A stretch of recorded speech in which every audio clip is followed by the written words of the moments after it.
Okay, very good.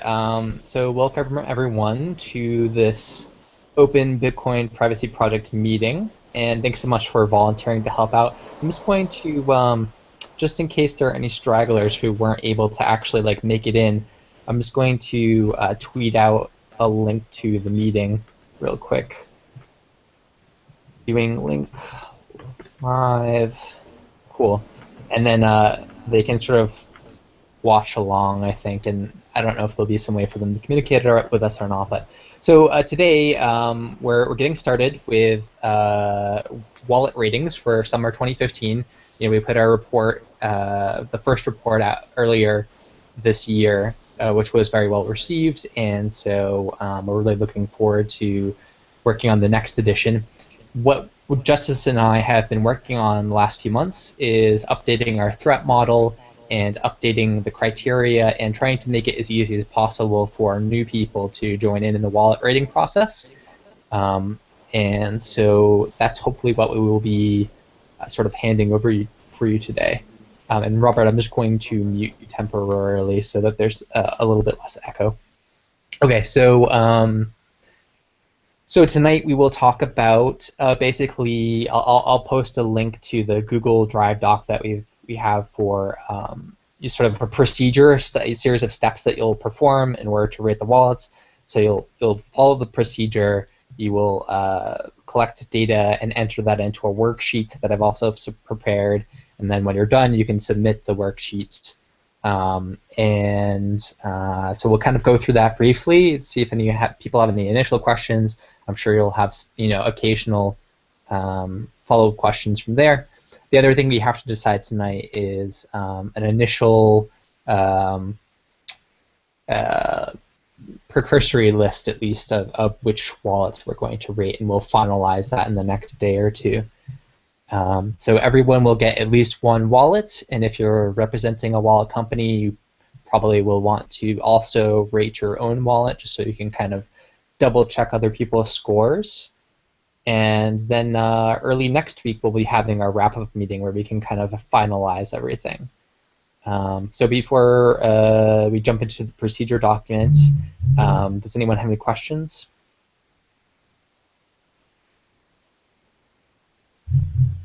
No questions. Okay, cool.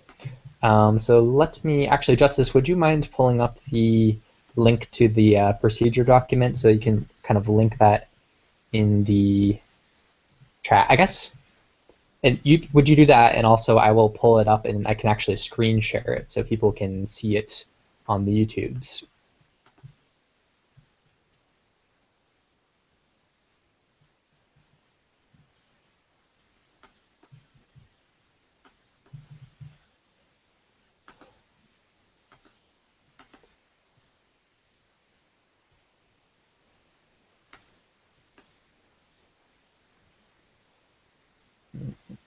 Ratings procedure.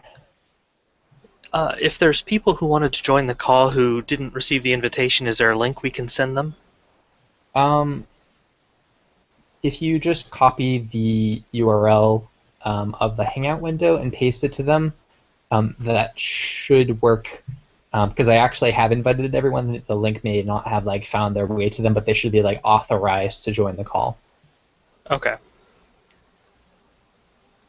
I think that's how we got Tim in finally. Cool. Okay, so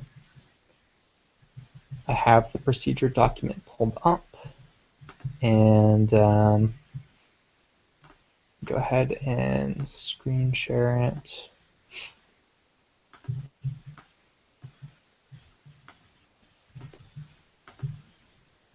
Were people able to? Oh, you had to request access here. Sorry, let me just change the permission so that it's whoever has the link to it.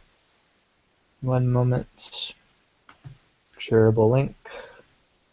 Anyone can view. Okay.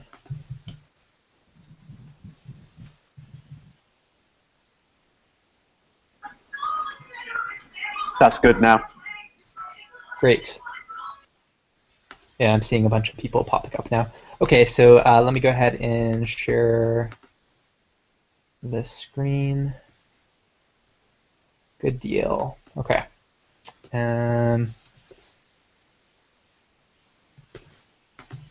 All right, so we won't go through the whole thing, but just to give you kind of an outline of what's going on here. So there's some like general guidelines, prerequisites. We'll go over both of those briefly, and then there's about 30 different steps, and they have some sub steps under the individual steps. And I can also pull up. There is a worksheet where you'll be taking the information and entering it. See if I can get that pulled up. Is that being screen shared? Yeah, it is. Okay, cool. So as you can see, it's like, put your name, what wallet you're rating, etc. And then you can see in the blue left-hand column, there's the steps in the procedure document that would be going through in order. We also, in the red column, explain like which rating criterion that this refers to when they have like a 4-character identifier that's associated with that. Don't worry about that too much right now, but what it basically means is there's another document that exists that has a list of all the different criteria for the wallet. And so there may be some situations where things are a little bit ambiguous or confusing. You may find it helpful to refer back to the document, and so you would use that identifier to kind of find it in the document. You'll be filling in the part that says your value, and to give you an idea of what type of value you should be filling in, there's the rightmost column. So you had some of the things that you would fill in are like true or false, 0 to 100 for a score, which usually means you're counting the number of clicks in order to get something done. And in maybe 1 or 2 cases, there's a different one that's like 0, 50, 75, or 100, something like that. But those are some of the basic kinds of, I guess, data types that you'll be filling in. Okay, so just some initial general guidelines. At various points in the procedure document, it will say, under this condition, the answer for this will be true, right? And so it's implied that if the conditions are not met, that it would be false, right? So we didn't write if this, then true, and then if not, then false, right? It's implied. So fill in the correct Boolean value there. As we mentioned, you may find it helpful to consult the threat model documentation for clarification. Basically, it's hard to write questions such that it applies to every single wallet and all the different ways that wallets are getting the job done in terms of protecting privacy or not. So we sort of did our best job, but you may find that it's kind of difficult to tell, and so you'll have to look back at the threat model, use your best judgment. Certainly, if you have questions about it, definitely feel free to post in the group or send me a message or Justice a message, and we'll help get it clarified for you. And I'm expecting that as we're doing some of these ratings, there's going to be some group discussion going on where we all kind of confer and discuss and settle on how to rate things properly. But that being said, I think people probably could get all the way through without any feedback if they really want to. Okay, so and I will be sending out a link to the rating procedure, the worksheet, and this threat model, extra documentation to the entire group, so everyone should have easy access to all of that when they're ready to get started on it. Basic idea is you'll have 2 wallets, right? So you'll have the wallet that you're rating, which we refer to as the test wallet, and then you'll have a support wallet. And the reason is because obviously you have to be doing Bitcoin transactions, and it's helpful to be sending it to an external wallet as opposed to like doing all internal transactions. And so you'll have a support wallet. There's some various points in the procedure where we tell you to send some Bitcoin, and then we'll recommend a certain amount. You don't have to follow those specific recommendations, but if you do, then you'll be pretty much set. And I think Justice said that for rating a wallet, the recommendations involve sending about like 10 to 20 Bitcoins total, sorry, 10 to $20 in Bitcoins USD total, not Bitcoins. But feel free to use lesser amounts if you want to kind of massage things. Any questions so far? Feel free to jump in if you have any questions. Okay. Yep, I go did ahead. have one question about clicks, and maybe it is more specific later on, but in general, when you're counting clicks, are you counting from a specific page? Is it like the very first screen you see when you open the wallet? That's an excellent question. I think I have an answer for it, but Justice, you want to give an answer? Um, it's going to depend on the specific question. Usually, it would be that case. So the home screen or whatever the screen is when you first open the wallet, that's what you count clicks starting from. There are some questions, though, where you count deviations. Like, there's going to be a certain workflow for sending bitcoins. And if we want to count the usability impact of mixing, you would count how many extra clicks do I have to put in other than what I would normally do for sending in order to enable this feature. So the question itself should be specific about whether you're counting like an absolute number of clicks or a relative deviation. And the reason for that is we're trying to kind of calibrate on the number 0 for those, right? So if you don't have to do anything to deviate from the normal workflow of using the application in order to meet some privacy goal, that's 0 clicks, and that gives you kind of a perfect score for that particular criteria. And then in our spreadsheets in the back end, once we plug all this information in, we have kind of a logarithmic function that we plug that into, and each time you have to do another click, your score for that criterion goes down drastically, and that's based on the notion that generally most users are going to do whatever is the most default way to do things, and the more they have to, more number of clicks that they have to, the more activity that they have to do to go out of their way to meet a privacy goal, the less likely they are to actually achieve it. That's consistent with at least some general notions of usability metrics and so forth. So, and it's at least an objective metric that everyone can pretty much agree on. So that's why things are sort of oriented that way. Does that make sense? Yeah, definitely. I guess it just it made me wonder a bit, especially within our own product. We support as many wallets as you want, and so our default screen is a wallet selection screen. So I was just wondering whether or not like that was going to be considered the default page, or whether or not it's the first page upon selecting a wallet that should be like the beginning of any workflow.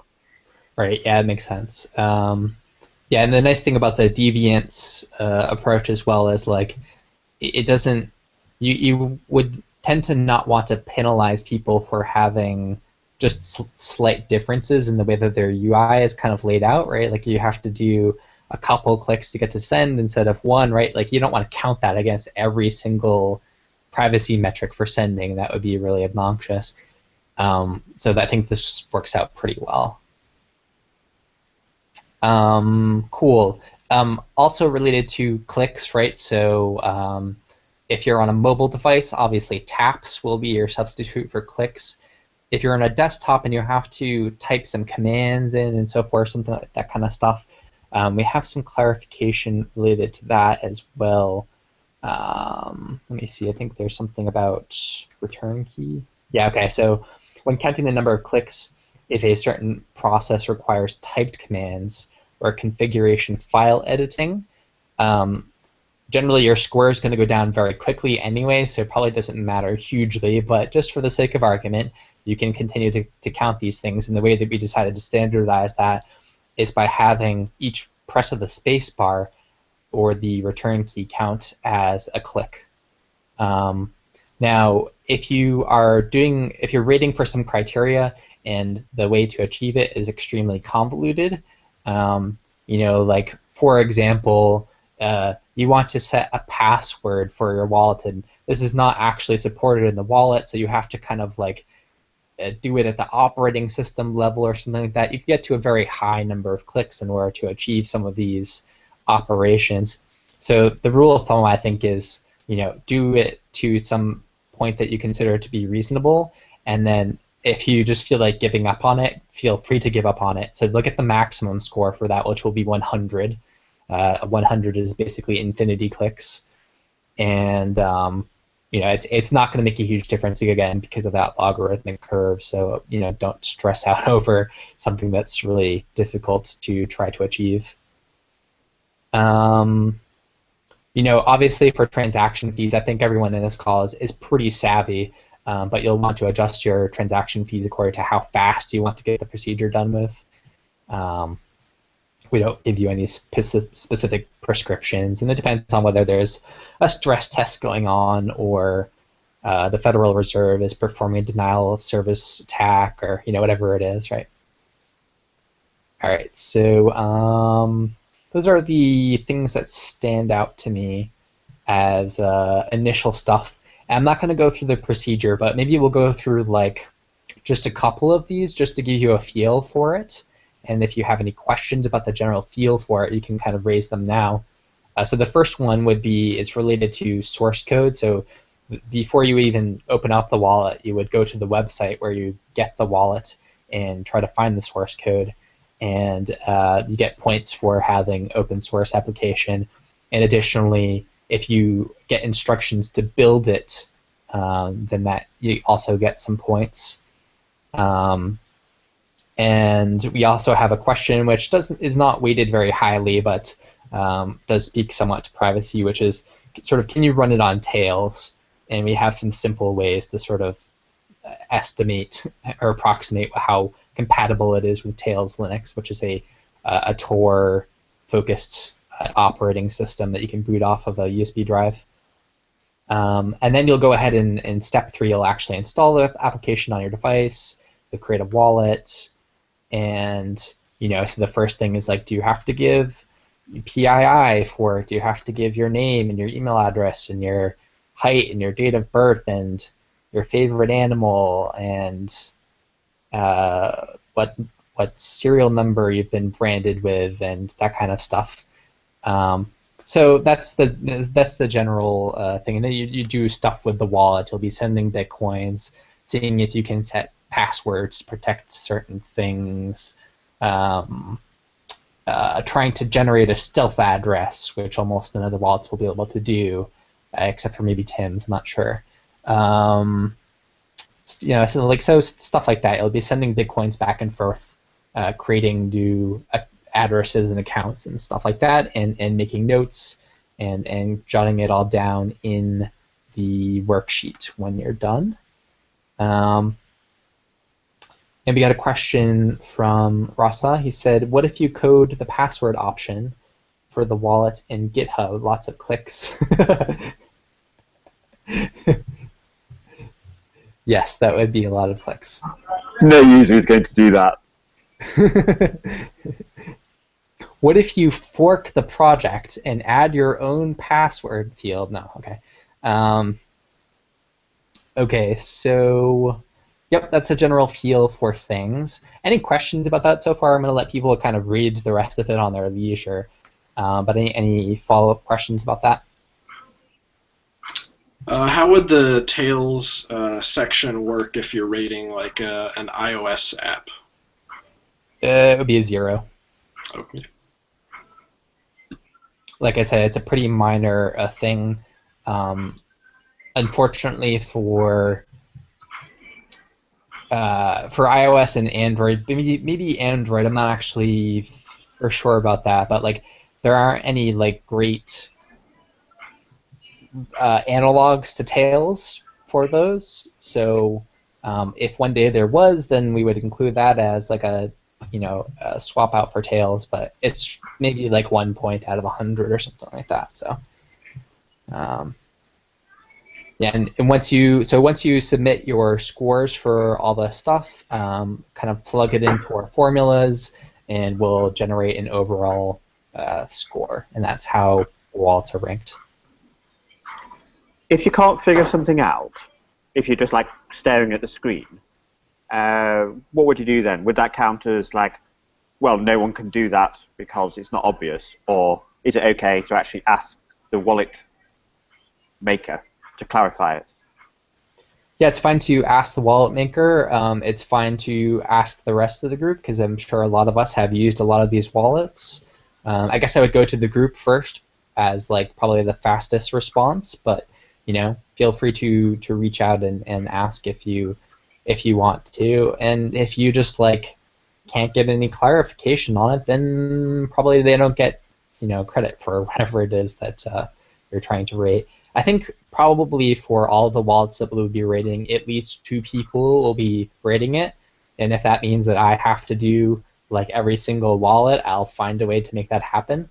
But we just want to make sure that there's kind of double checking of everything that's going on. Cool. Another question: how do we rate features proposed as optional plugins? Good question. Any thoughts, Justice? Anyone else? In general, we've been considering the out-of-the-box functionality. I don't. That might be something we'd have to revisit if it turns out that there's a lot of wallets that are really plugin based and where installing plugins just becomes like part of the experience.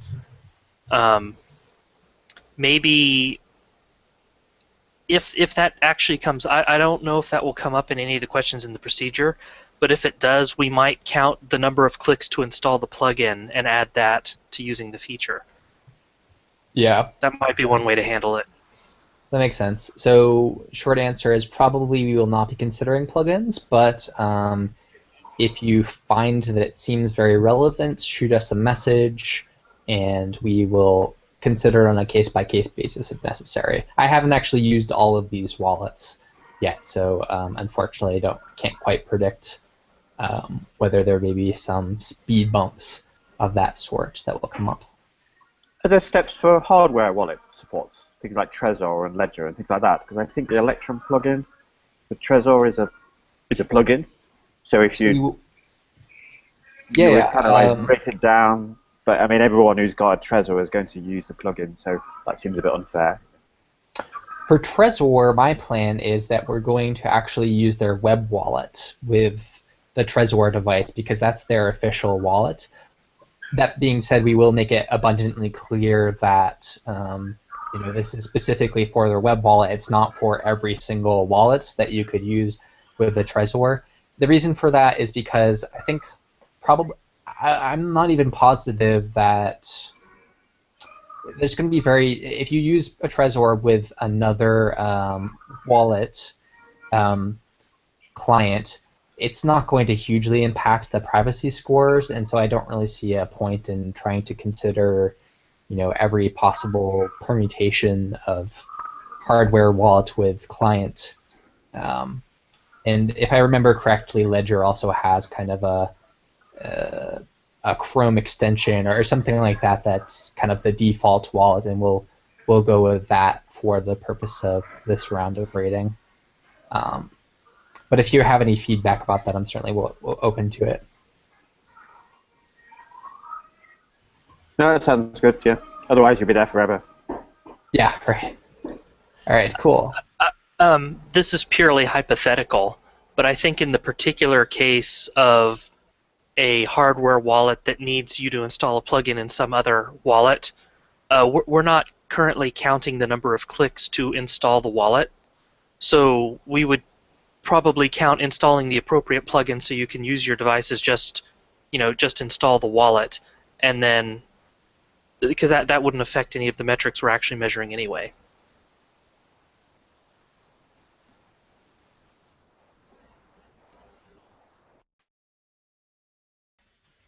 All right, cool. So if there aren't any other questions, I guess the last thing that we'll want to discuss tonight is which wallets we're going to be rating. So definitely every wallet company that has volunteered. So what I did with wallet companies, just briefly, was I reached out to them and I said, here's the deal. If you pledge someone to, oh, John has one question. I'll get to it in just a moment. If you pledge some employees or whoever wants to represent your company to rate some wallets, then we will include you in the report, but you don't get to submit scores for your own wallet. I mean, you can double check other people's scores, but you can't rate your own wallet. So competitors will be rating each other, which I think is cool. They'll be learning about each other's wallets, learning about how different wallets are doing privacy stuff amongst other kind of wallet thingies. And so all of those people that are definitely pledging will be included. So some of those wallets include, let me see if I can pull up the list real quick. This is not an exhaustive list, but some of them include blockchain.info, whom I work for, Ledger, Mycelium, Green Address, Arcbit, Samurai Wallet, BitGo, Multibit, Trezor, Airbits, Luxstack, Coinomi, and Bitcoin Wallet. Actually, I think the Coinomi people haven't quite gotten back to me, if I remember correctly. But anyway, so those are some of the wallets that we, unless they drop out, will be included. In addition to that list, do people have wallets that they would very much like to see rated, and any particular reason why?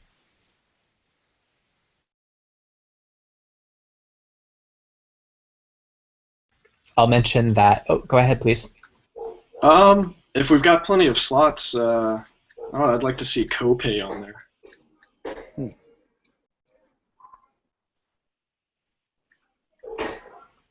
Very good. Other suggestions?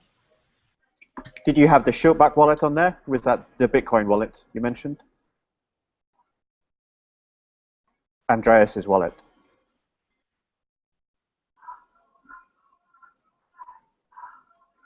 Yeah, I think if I remember correctly, he did find someone to. Yeah. Bitcoin wallet. That was the last one. So yes, that is the Shilblock wallet. We also did the for the first report. I remember we also did Armory. We did Dark Wallet. I'm trying to think if there were other ones that we rated previously that I didn't list. So what we aimed for last time was within the personnel resources that we had available, and we have much more this time.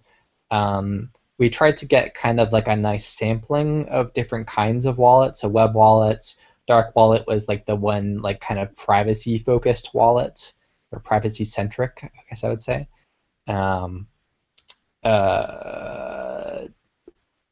Armory was nice because that was the one full node wallet. I guess we could do Bitcoin QT. We don't have anyone to represent Bitcoin QT per se, but there definitely is there's definitely points that are quite relevant to full node versus SPV or client server or whatever. So it would be nice to get at least one, if not two, full node kind of clients in there, and I think both Bitcoin QT and obviously Armory would fit that role.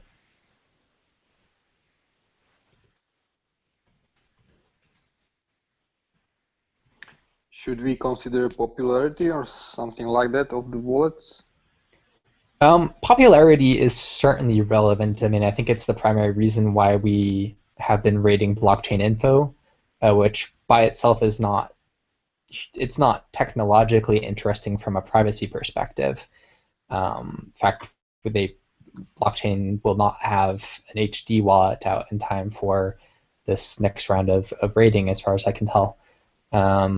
So it's still kind of in the backwaters at the moment, but it's probably the most popular wallet. So that's kind of the main reason why it's included. How about Coinbase?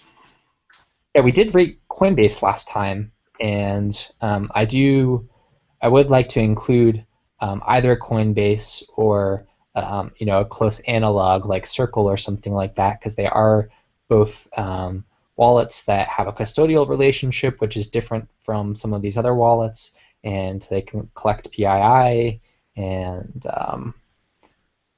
some may say have a sort of disregard for privacy in some in some sense. So yeah, I would like to do one of those. So we could either, for consistency's sake, I don't know if it makes sense to do both Circle and Coinbase. We could say, for the sake of consistency, do Coinbase again to see, what the score, how the score changed since last time, or we could say, well, once it was enough for Coinbase, let's move on to Circle or something similar. Any thoughts? Well, a lot of people use Coinbase, so it does have a bigger impact, doesn't it? It's true.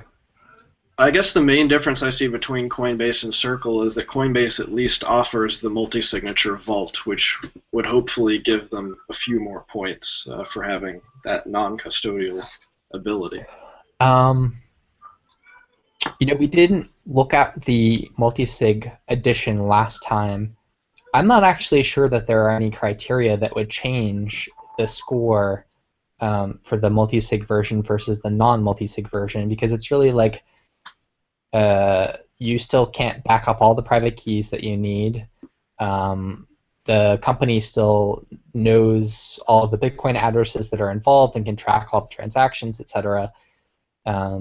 So yeah, I'm not sure that it would actually change the score at all. There could be a couple questions maybe, but I can't think of any offhand. What do you think, Justice? Yeah, in general, we're not really rating security features, except indirectly in a few cases. The multi-signature feature does add some security for the users who choose to use it, but it's not really doesn't affect the privacy standpoint of the wallet. So it's in general, I don't know that we've done any multi-sig wallets yet, but in general they would do poorly from a privacy standpoint, because whoever has the other keys has to know what your transactions are in order to sign. Right. On the other hand, if we did Coinbase, it might make sense to do the multi-sig version, their Vault wallet this time, just so that it's clear to customers or potential customers, like, hey, the Vault's version is not some kind of like privacy anathema, or it's not some like great addition to privacy. It's still a relatively low score or whatever. I mean, that's what I'm expecting. I don't know exactly. So it just, for the sake of completeness and consumer awareness, I suppose it might make sense to do the Vault version of Coinbase this time. I'm certainly open to doing Circle instead, but I think that it's a good point that at this point Coinbase does have significantly more market share, and so from that perspective, it does make a lot of sense to include them in the report. And of course, the point is not to try to like for including any of these wallets, it's not to highlight deficiencies or anything like that. Frankly, from my perspective, like, a respectable score would be closer to a 100, and none of the wallets are going to get that kind of score. So, I think we're all kind of failing to some degree. It's really to just make consumers aware of what kind of privacy they're getting, and to help highlight areas where wallets can improve in the future, because not all wallet companies really have a lot of time to research all this stuff. It's not at the top of their list, of their to-do list, and so we can kind of help them out by showing them areas where they can make improvements.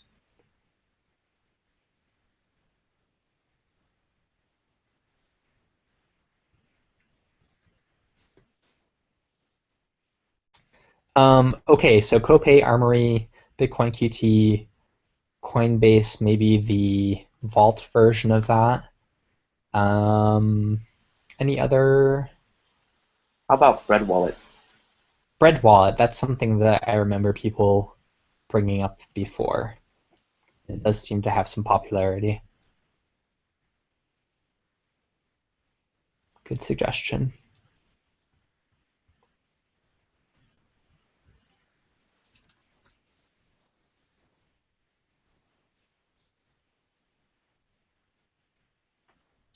So I guess another option, well, last time was it Coinbase's web wallet that was reviewed?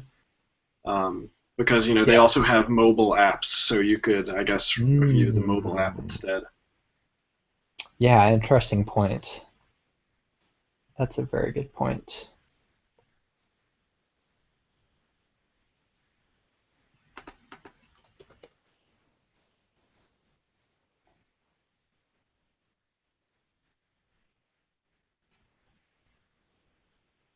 Yeah, any thoughts on mobile versus Vault for Coinbase? I mean, I haven't looked into their vault too much, but I have a feeling it's probably very limited functionality. Yeah.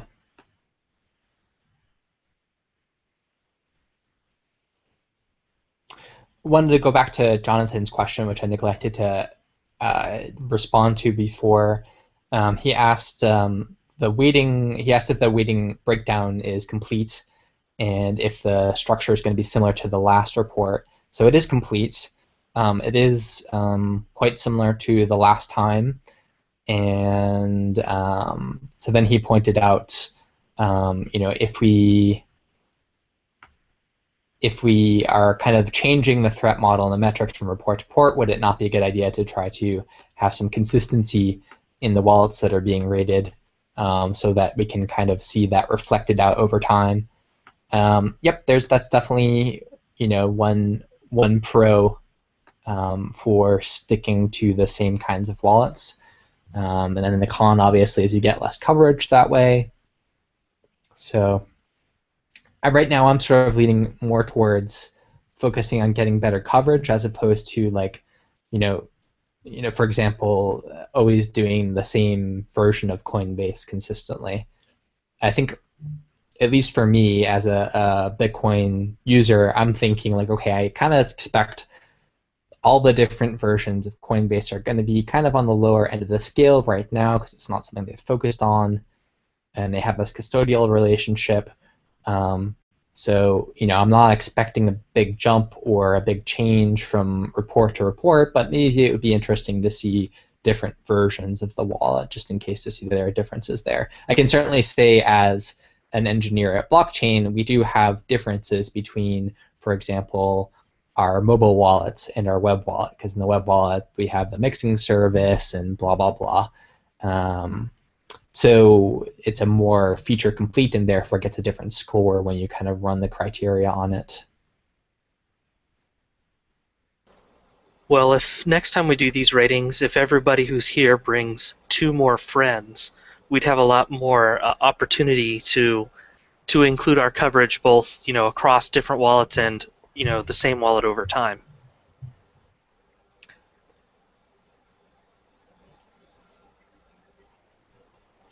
That is true. So indoctrinate your friends and bring them to the Bitcoin privacy cult.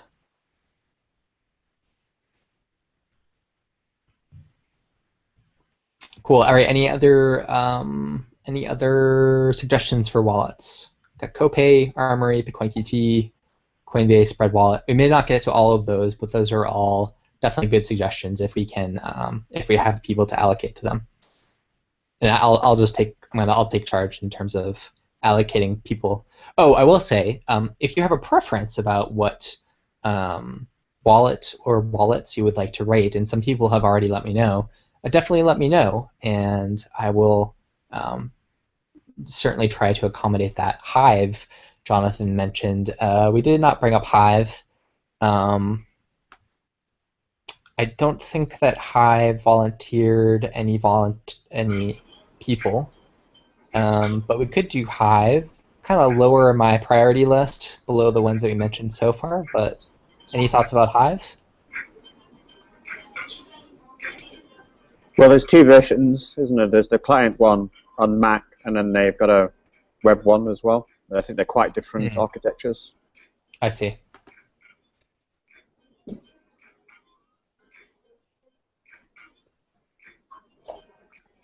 I'm sorry, I Yeah. maybe missed it already. Did we talk about Trezor? Or is it on the Trezor, list? yeah. So yeah, Trezor we're going to do, and we're going to do their web wallet. Okay, okay.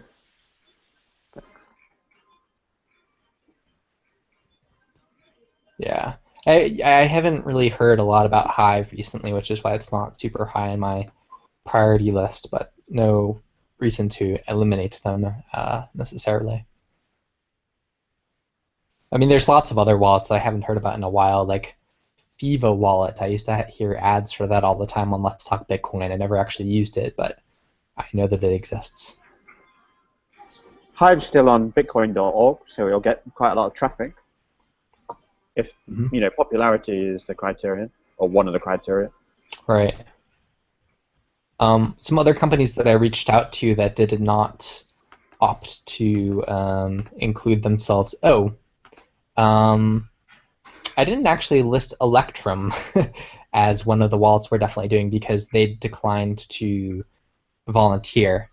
But I think I would like to do Electrum. They have actually changed a bunch of stuff, and Did you say multi-bit at any point?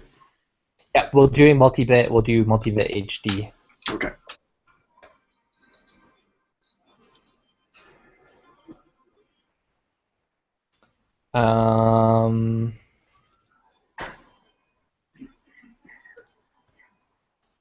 Yeah, so I think Electrum for me is a fairly high priority. I would like to see that one. Other companies that, let's see who declined Electrum. I also did not hear back from Coinbase, Bread Wallet, Bither, or Bitter, Msigna, which is part of a product under Cyphrix.com. Never used it. Did not hear back from Ninky Wallet. They do have some privacy-focused features, but yeah, I'm kind of more inclined to if we have people available to do that, I'm happy to do it. But I kind of prefer to leave them out as they didn't bother to volunteer any services. So want to kind of keep it fair for the people that did volunteer. Hive also is another company that didn't get back to me. I did not contact, but could have Zappo, Coinapult, Circle, CoinKite.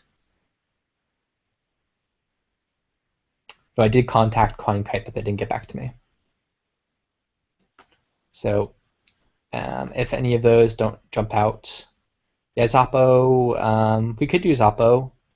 My guess would be that it would be kind of similar to Coinbase or Circle. I haven't actually used Zappo, but that was my intuition about it.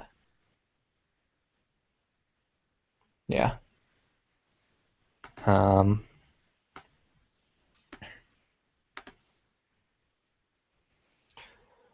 right, good. All right, so I think we're pretty settled on the wallets. If you have any wallets that popped into your mind that you really want to see, definitely feel to reach out and post to the group or to me or whoever. So with that settled, are there any other questions or comments, suggestions that people want to make before we kind of wrap up tonight?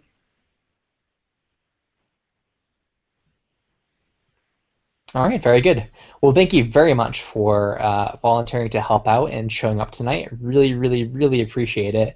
I find this product to be just tremendously valuable, and I think that people that are taking the time to help out are doing a real service to the Bitcoin community. So, oh yeah, last question from Laurent. He said, "What about Dark Wallet?" Dark Wallet. Well, I guess it is, technically, maybe with the exception of Samurai Wallet now, one of the more privacy-centric wallets. But it hasn't been touched since February, and those have been, even back then, those were pretty prefatory changes or superficial changes. And it's still in alpha, so they're telling people not to use anything other than testnet with it. So I don't know, I'm kind of ambivalent about Dark Wallet. Any thoughts?